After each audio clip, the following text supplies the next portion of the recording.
विद्यार्थियों, लेकर आया हूं आपके लिए एक महा इंपॉर्टेंट प्रश्न जो कि आपको बोर्ड परीक्षा 2022-23 में देखने को मिल सकता है, और वो है प्रिज्म किसे कहते हैं। प्रिज्म द्वारा अपवर्तन का चित्र बनाइए और सिद्ध कीजिए कि डेल एम बराबर ए एन माइनस वन होता है।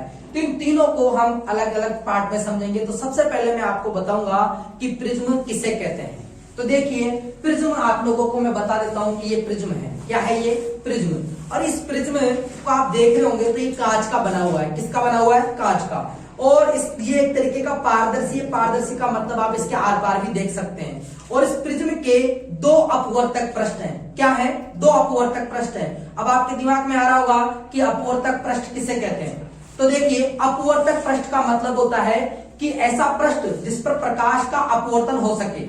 क्या हो सके? अपवर्तन। तो इस प्रिज्म में आपको दो अपवर्तक पृष्ठ दिखाई दे रहे हैं। एक तो ये, क्योंकि प्रकाश की किरण आपतित होगी इस पर, और इस पर क्या होगा? अपवर्तन होगा। फिर से बाहर निकलेगी तो यहाँ पे इसका क्या होगा? अपवर्तन होगा। तो इसलिए प्रिज्म के अंदर दो अपवर्तक पृष्ठ होते हैं। कितने होते हैं? दो अपवर्तक पृष्ठ होते हैं। और ये दोनों अपवर्तक पृष्ठ किसी न किसी कोण पर झुके हुए हैं। आप देख रहे होंगे ये अपवर्तक पृष्ठ और ये वाला अपवर्तक पृष्ठ इस कोण पर झुका हुआ है। किसी कोण पर झुका हुआ है, और इस कोण पर झुका हुआ है। तो यहाँ पे जो कोण बनेगा, यहाँ जो कोण बनेगा उसको क्या बोलेंगे? प्रिज्म कोण। क्या बोलेंगे? प्रिज्म कोण। तो ये प्रिज्म कोण हो गया। क्या हो जाएगा? ये प्रिज्म कोण। तो अपवर्तक पृष्ठ समझ लिया, प्रिज्म कोण समझ लिया। इसके अलावा एक शब्द आता है अपवर्तक कोर। तो विद्यार्थियों, अपवर्तक कोर का मतलब है कि जब ये दोनों अपवर्तक पृष्ठ मिलते हैं तो ये ऊपर वाली जो लाइन आती है, ये ऊपर वाली जो लाइन आती है, इसे अपन क्या बोलते हैं? अपवर्तक कोर बोलते हैं। क्या बोलते हैं? अपवर्तक कोर।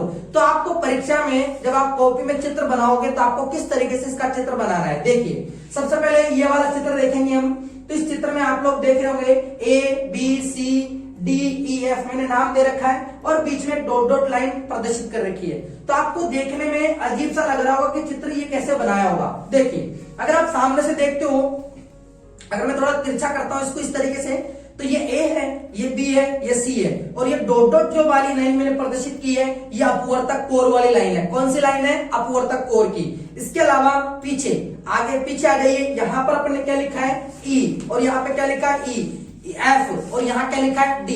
तो इस तरीके से ये जो प्रिज्म का जो चित्र बनाया गया है, ये प्रिज्म का थोड़ा तिरछा करके, तो ये जो लाइन आ रही है वो तो ये हो गई, ठीक है। ये ए हो गया, ये बी हो गया, ये सी हो गया, और पीछे क्या हो गया? ई, और यहाँ पे क्या हो गया? एफ, और यहाँ पे क्या दिखाई दे रहा है? डी। तो इस तरीके से आपको ये चित्र बनाना है। ये प्रिज्म का एक मेन चित्र हो गया जो आपको अपनी कॉपी में बनाना है। इसके अलावा जो इंपॉर्टेंट है हमारे लिए वो है प्रिज्म का मुख्य परिच्छेद। क्या? प्रिज्म का मुख्य परिच्छेद क्या होता है? तो मुख्य परिच्छेद का मतलब है जो आपको सामने से दिखाई दे रहा है। तो आपको सामने से केवल और केवल क्या दिखाई दे रहा है? A B C. क्या दिखाई दे रहा है? A B C. यानी मुख्य परिच्छेद जो आपको दिखाई दे रहा है सामने का, वो ये है। वो कौन सा है? ये। तो आपके प्रिज्म के सामने का मुख्य परिच्छेद ए बी सी होगा। इस वाले चित्र को अपन क्या बोलेंगे? प्रिज्म का मुख्य परिच्छेद। इसी से हम प्रिज्म द्वारा अपवर्तन का चित्र बनाएंगे और सारी किरण आरेख इसी से प्रदर्शित करेंगे। ठीक है, तो आपको समझ में आ गया होगा कि प्रिज्म किसे कहते हैं, और प्रिज्म में अपवर्तक पृष्ठ क्या होता है, अपवर्तक कोर क्या होता है, और प्रिज्म कोण क्या होता है। एक बार वापस से देख लेना। ये जो आपने अभी प्रिज्म जो देखा उसमें ये जो कोण बन रहा है वही क्या है? प्रिज्म कोण है।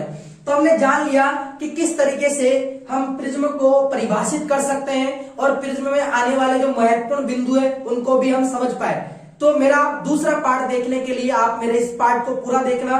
इसके बाद में आप लोगों को मैं समझाऊंगा प्रिज्म द्वारा अपवर्तन का चित्र, जो कि बहुत इंपॉर्टेंट है। फिर इसके बाद में पार्ट थर्ड में अपन सीखेंगे कि किस प्रकार से हम सिद्ध कर सकते हैं कि जो न्यूनतम विचलन का कोण होता है उसका सूत्र डेल एम बराबर A bracket N minus one होता है।